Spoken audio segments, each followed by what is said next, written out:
광야에 외치는 자의 소리가 있어 너희는 주의 길을 준비하라. 그의 오실 길을 곧게 하라. 아멘. 우리는 참으로 행복한 사람입니다. 아멘이십니까? 우리는 참으로 행복한 사람입니다. 왜 그럴까요? 예수 그리스도를 믿어 하나님의 자녀가 되었기 때문에 그렇습니다. 그 사건은 만입이 있어도 다 감사를 드릴 수 없는 일이고, 하늘을 두루마리 삼고 바다를 먹물 삼아도 그 사랑, 그 한없는 사랑을 다 기록할 수 없습니다. 어떻게 나같이 문제 많고 나처럼 성격 고약하고 또 고집불통인 내가, 또 나밖에 모르던 내가 예수님 믿고 하나님의 자녀가 되었는지, 아무리 이리 돌아보고 저리 돌아보고 생각해도 내 안에서는 그 어떤 이유도 찾을 수가 없습니다. 그렇기에 그저 감사밖에 없습니다. 내가 죄인 되었을 때 예수님이 우리를 위해서, 나를 위해서 이 땅에 오셨고 십자가의 죽으심으로 나와 같은 이를, 또 나를, 우리를 구원하시기 위해 그 길을 여신 줄 믿습니다. 누가 우리를 위해서 그와 같은 사랑을 베풀어 줄 수 있겠습니까? 누가 우리를 죄 가운데 구원해 줄 수 있겠습니까? 이 땅에 태어난 모든 사람들은요, 자신들이 잘 살기 위해서 몸부림치고 애씁니다.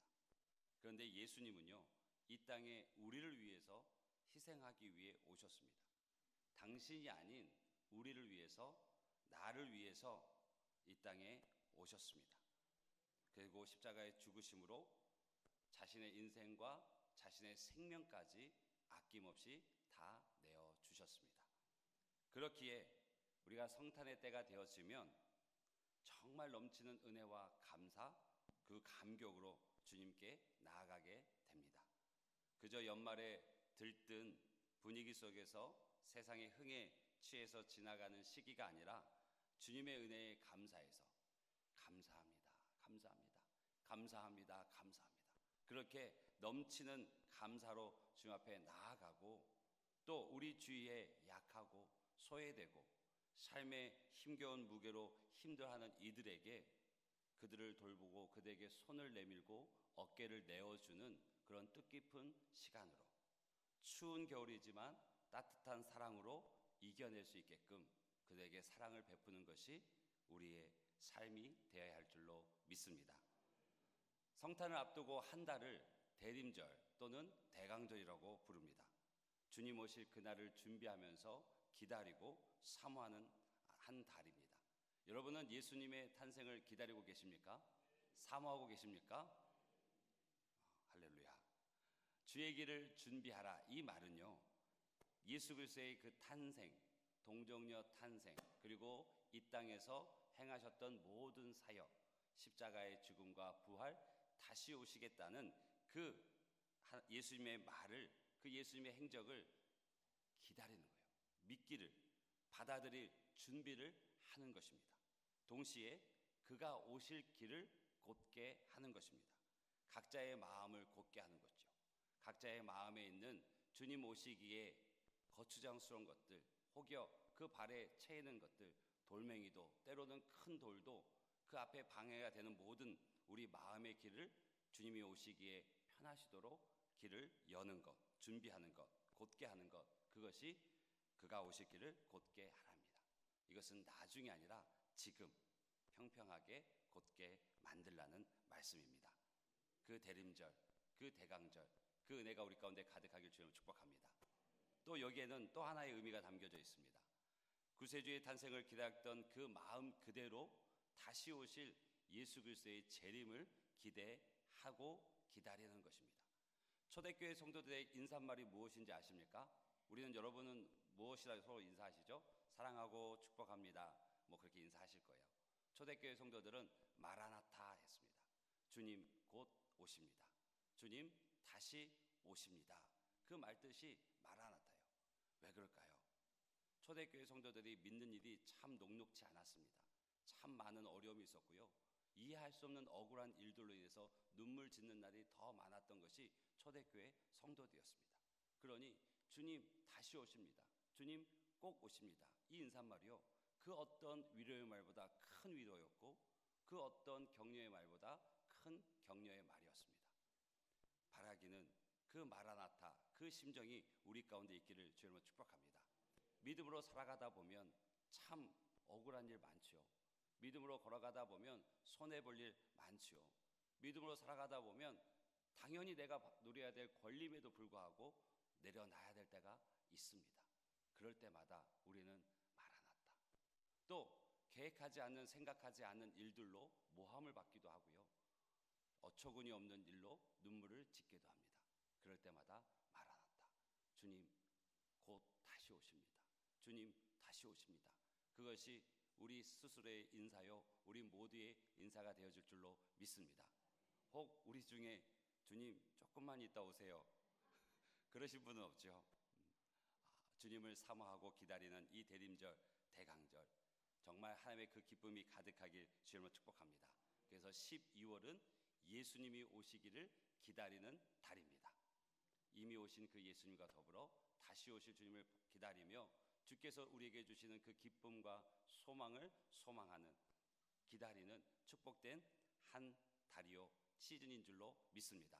그 은혜가 가득하시길 주님으로 축복합니다. 성경의 인물을 보면요, 그를 나타내는, 그리고 특별한 별명이 붙어있는 인물들이 있습니다.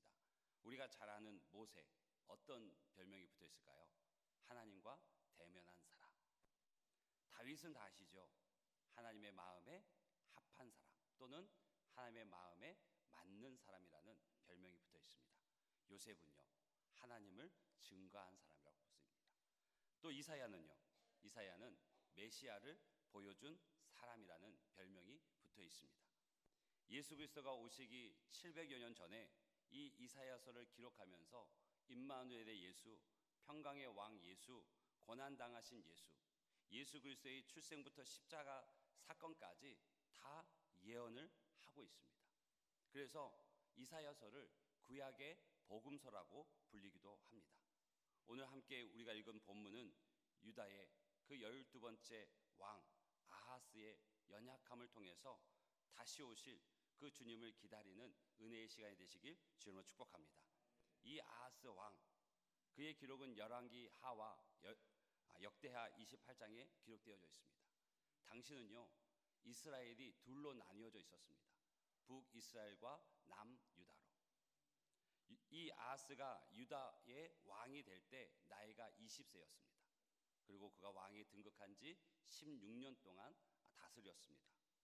그런데요, 이 이스라엘의 왕을 소개할 때 쓰여진 글이 있습니다.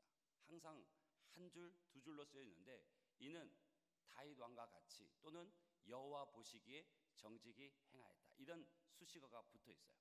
근데 아하스 왕은요, 그들과는 다른, 선왕들과는 다른 모습이었습니다. 하나님 앞에 정직히 행하지도 않았고, 오히려 다 패하였던 우상을 다시 일으키는, 하나님 앞에 악행을 저지른 왕이 바로 이 아하스 왕이었습니다.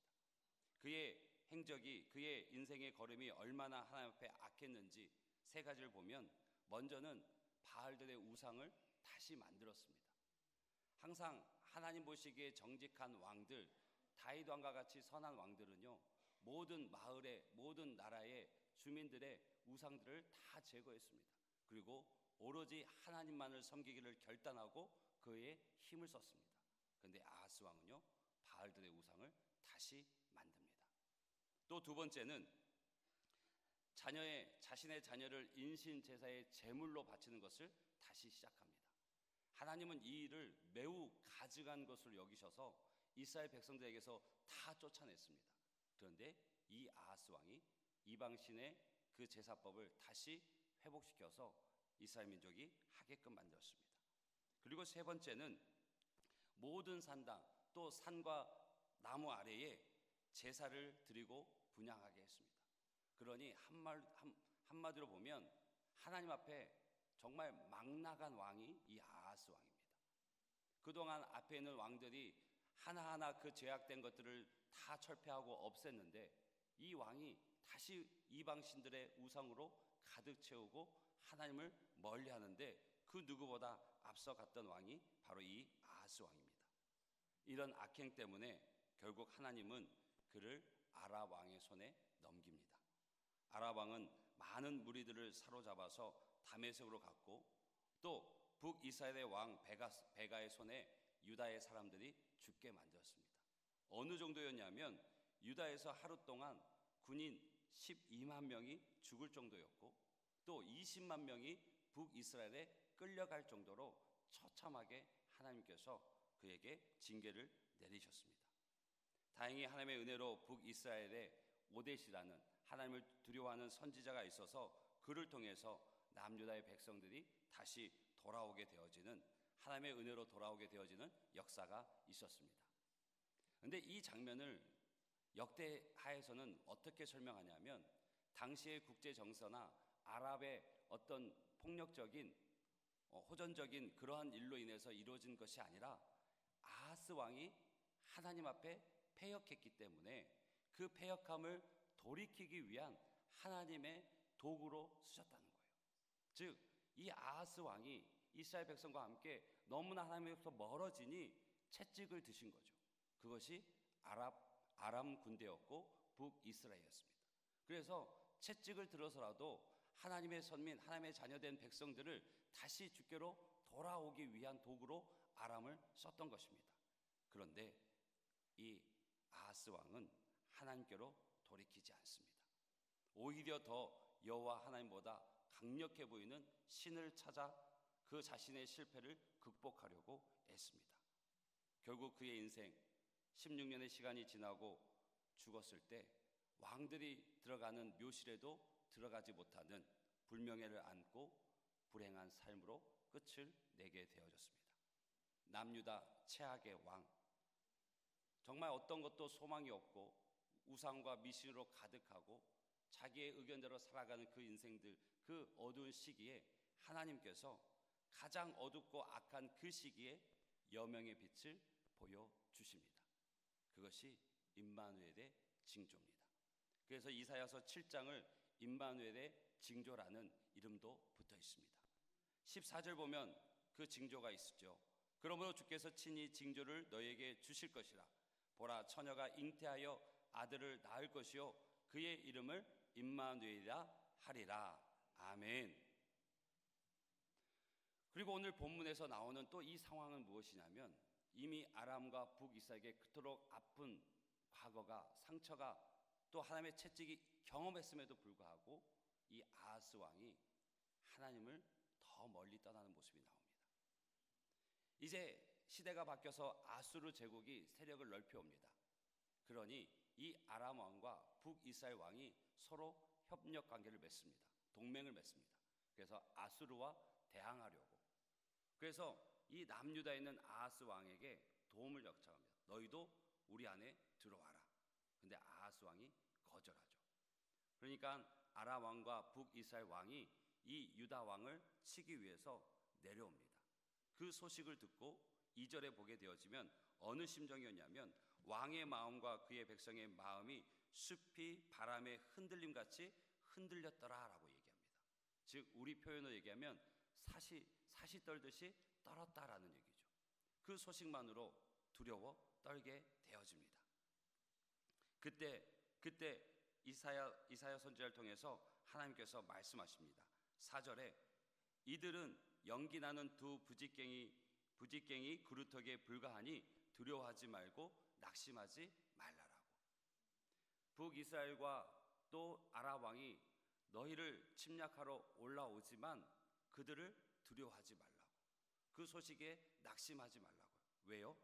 그들이 아무리 노할지라도, 아무리 커 보일지라도 이들은 연기나는 두 부짓갱이 그루터기에 불과하다고. 여러분, 부짓갱이가 뭔지 아시죠? 저도 어렸을 때 할머니 집에 찾아가면 부뚜막, 이렇게 불을 때는 부뚜막이 있었습니다. 네? 맞죠? 그래서 이렇게 방에 불도 떼고요. 가끔 너무 기분 좋다고 세게 떼면 방에 장판이 눌러붙는 그런 일도 있었고, 그 잔열로 이렇게 이렇게 고구마도 구워 먹고 또 이렇게 하여튼 그런 추억들이 있어요. 그때 이제 쓰던 이제 부짓갱이가 거기 있지 않습니까? 나무를 들치기도 하고 하던 부짓갱이. 근데 그것이 힘이 있나요? 힘이 없습니다. 그 부직개에 붙어있는 불꽃을 끄기 위해서 바닥에 쓱 긋다 보면 그 부직개도 부러져 버려요. 그렇게 약한 것이 그 아람 군대와 이스라엘 군대니 너는 두려워하지 마라, 낙심하지 말라라고 말씀하십니다. 그런데 아하스 왕이 그 말을 믿지 못해요. 그러니까 하나님께서 다시 말씀하십니다. 저들이 너를 몰아내고 다른 왕을 세우려 하는데 그 모든 계략이 다시는 그 말이 서지 못한다고. 7절에 보면 주 여호와의 말씀이 그 일은 서지 못하며 이루어지지 못하리라. 지금 북이스라엘과 아람 왕이 계획을 세우고 올라오고 있지만 그 일이 서지 못하고 이루어지지 않을 것이라고, 결코 이루어지지 않을 것이라고 얘기합니다. 여러분, 이 정도 하나님이 우리에게 말씀 주시면 여러분 어떻습니까? 힘이 나시겠죠? 한번 다시 일어서서 믿음의 길 걸어가길 원하시겠죠? 근데 아하스 왕은 그렇지 못했습니다. 여러분, 인생의 어려움을 만날 때, 인생이 풍랑이 몰려올 때 우리는 종종 넘어집니다. 그 무게를 견디지 못하고 넘어지고요, 낙심합니다. 절망이 올 때, 또 슬픔이 다가올 때 우리는 그렇게 힘없이 넘어지는 것이 우리 모습입니다. 그런데 성경은, 하나님은 우리에게 분명히 말씀하십니다. 그럴 때일수록 오직 주님만 믿고 따라가라고, 오직 주님만 믿고 그 말씀 의지하라고 말씀하십니다. 그래서 그 말씀 의지하여서 마음 강하게 하고 담대함으로 다가오는 어려움을 이겨내라고 권면하고 또 축복하십니다. 여러분, 우리가 기본적으로 어떤 일들로 어려워하세요? 아마 우리 손으로 어찌할 수 없는 일들을 만날 때일 것입니다. 우리 손으로 어찌할 수 없는 일들, 내가 통제할 수 없는 그 일들에 대해서 우리는 굉장히 힘들어합니다. 우리의 손을 떠난 일, 이는 거대한 일이기도 하지만 또 꼭 그렇지만은 않습니다. 우리 삶의 소소한 일상 가운데서도 우리의 손을 떠난 일들이 많습니다. 한번 예를 들어보면 대표적으로 육아입니다. 아이를 키우는 일 왜 힘듭니까? 내 손으로 통제가 되지 않아요. 그렇죠?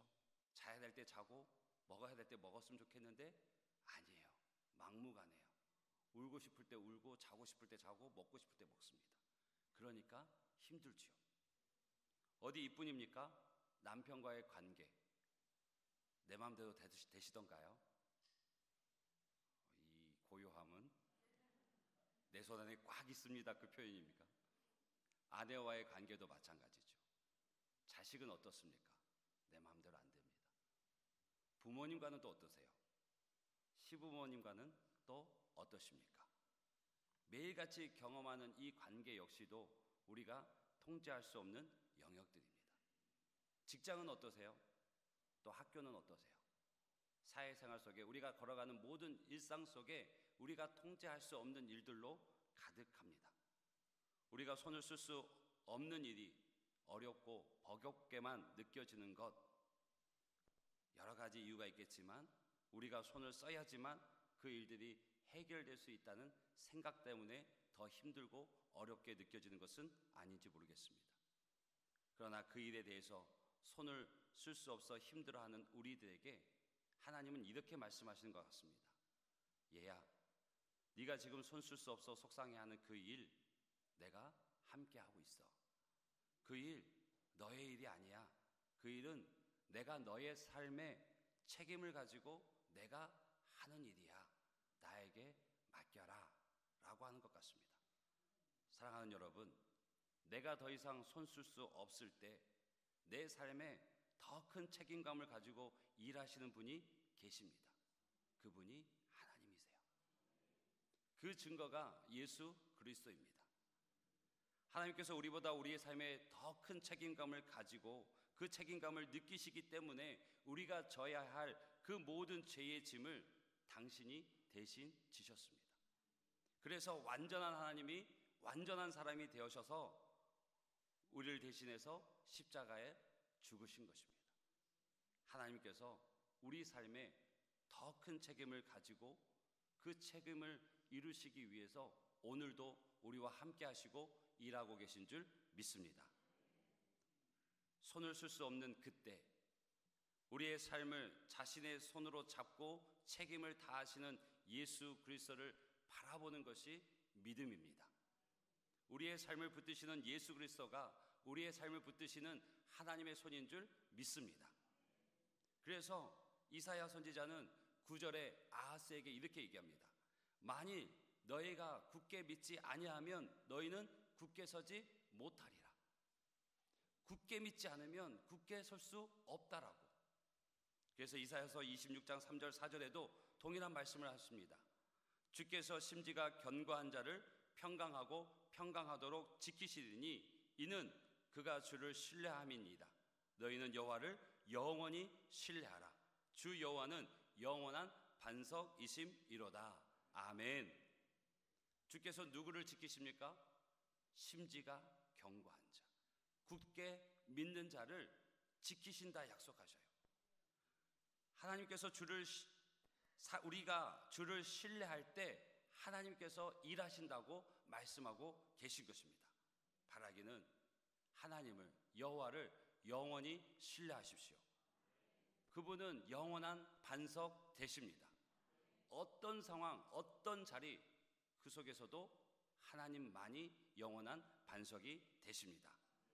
시편 125편 1절은 이렇게 고백합니다. 여호와를 의지하는 자는 시온산이 흔들리지 아니하고 영원히 있음 같도다. 아멘. 시온산은 하나님이 거하시는 산이란 뜻입니다. 그러면 하나님을, 여호와를 의지하는 자는 하나님의 계신 그곳이 흔들리지도 않고 영원히 있을 것과 같이 그의 삶을 지키신다는 거예요. 흔들리지 않는다는 것입니다.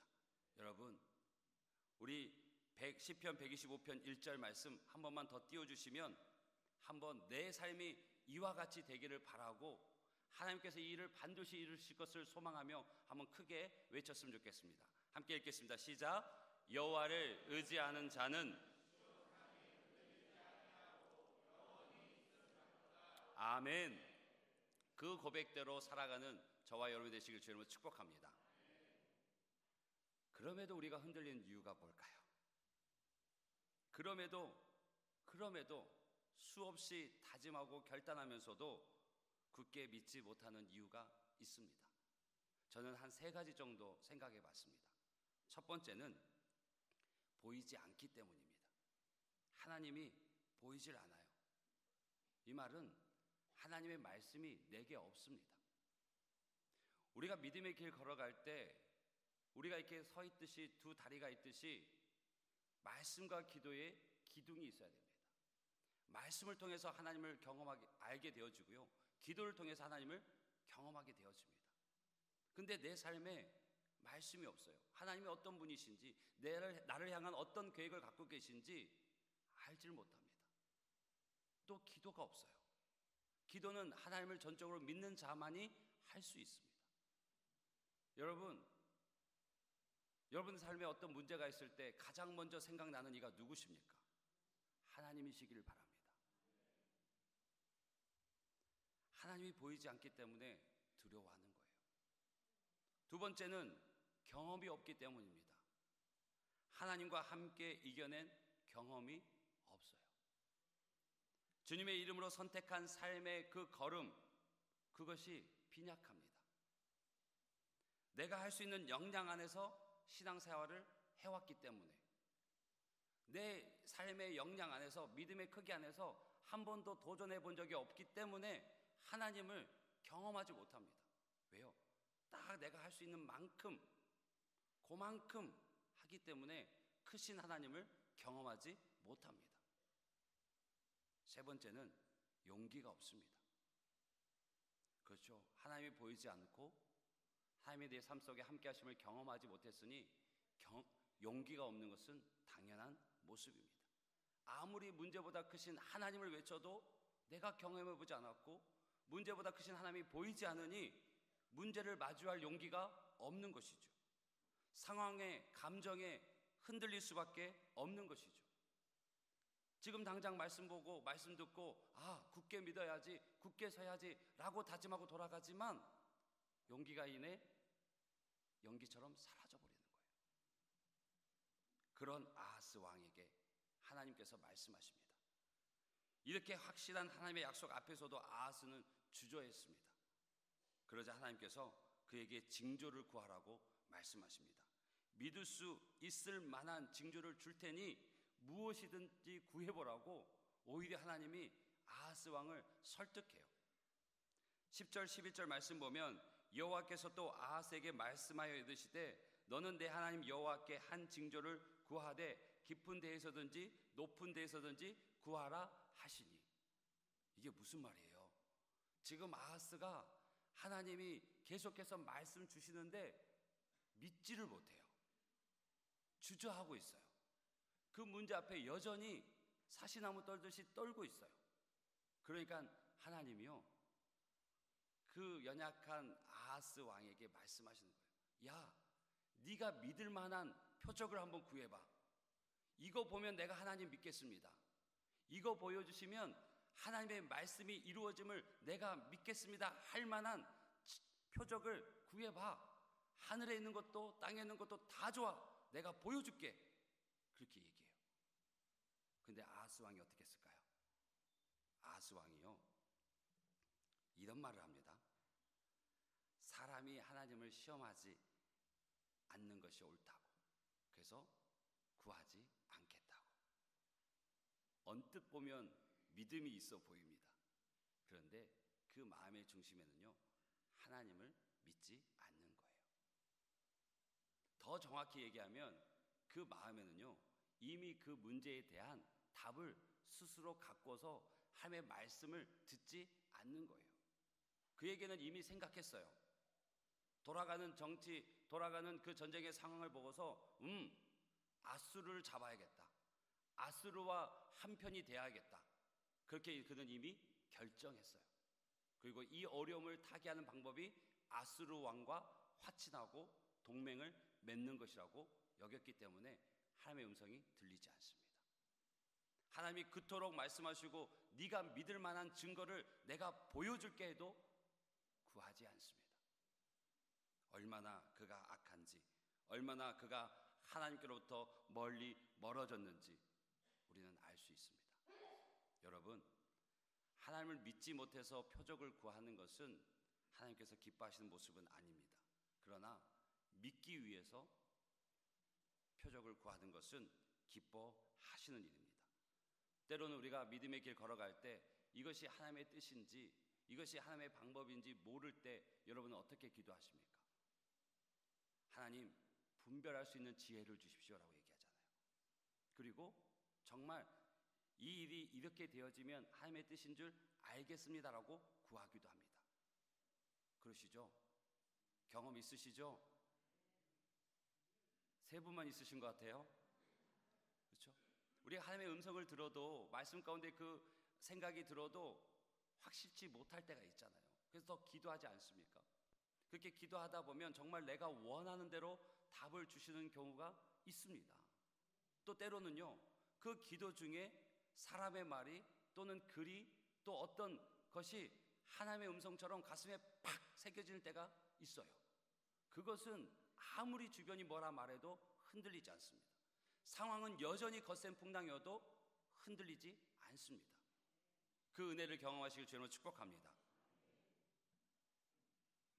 표적을 주겠다 했는데 표적을 구하지 않아요. 사도들도요, 표적과 기사가 거룩한 종 예수의 이름으로 나타나기를 구했습니다.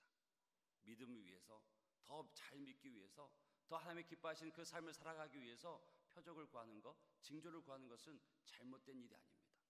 믿음이 없음이 아니라 하나님의 뜻을 더 선명히 알고 가기 위해 몸부림치는 것을 하나님은 기뻐하십니다. 이것도 저것도 애매한데 덮어놓고 그냥 내 생각대로 가는 거 얼마나 안타깝습니까? 하나님의 뜻을 묻고 그 뜻 가운데 걸어가는 저와 여러분이 되시길 주님으로 축복합니다. 아하스가 표적을 구하지 않는 것은 하나님을 믿지 않았기 때문입니다. 눈에 보이지 않는 하나님보다 눈에 보이는 강대국을 더 의지하고자 했습니다. 사람들은요, 눈에 보이지 않는 하나님의 도움은 더디다 느끼고 또 눈에 보이는 사람, 강대국의 도움이 더 구체적이고 빠르다고 생각합니다. 눈에 보이지 않는 하나님보다 돈이 더 훨씬 문제를 빠르게 해결하고 사람이 훨씬 쉽게 도움을 줄 것처럼 보입니다. 그래서 눈에 보이는 것을 의지해서 하나님으로부터 멀어져 가는 것이죠. 그런데 우리가 생각할 것, 기억할 것은 우리는 눈에 보이는 것을 주관하시는 분이 하나님이심을 잊지 말아야 할 것입니다. 이사야는 아핫을 책망하면서 14절의 말씀을 주신 것입니다. 하나님의 말씀을 들어도 믿지 않고 징조를 보여주겠다 해도 싫다 했을 때 하나님께서 친히 14절의 징조를 보여주신 것입니다. 14절 말씀 보면 그러므로 주께서 친히 징조를 너에게 주실 것이라. 보라, 처녀가 잉태하여 아들을 낳을 것이요 그의 이름을 임마누엘이라 하리라. 아멘. 우리에게 주신 말씀입니다. 내가 믿지 못하고 내가 흔들리고 때로는 하나님 아니요 저의 방법은 이거예요 라고 때를 쓰고 있을 때 하나님께서 친히 징조를 보여주셔요. 내 말이 반드시 이루어질 거야. 내가 너와 함께 할 거야 라는 것을 이 징조를 통해서 말씀해 주십니다. 하나님께서는요 그때도 함께 하십니다. 우리가 흔들릴 때, 우리가 믿음이 없어 방황할 때, 우리가 하나님 아닌 다른 것을 찾을 때도 우리와 함께 하십니다. 또 하나님은 그래도 함께 하십니다. 하나님 싫다고 내 방법이 옳다고 죄와 허물 가운데 쌓여 있어도 그래도 하나님은 우리와 함께 하십니다. 그렇기에 임마누엘이 복음입니다. 임마누엘이 기쁜 소식입니다. 임마누엘이 삶의 능력입니다. 아멘이십니까? 옆에 분들 한번 인사하시죠. 임마누엘, 그분이 나와 함께 하십니다.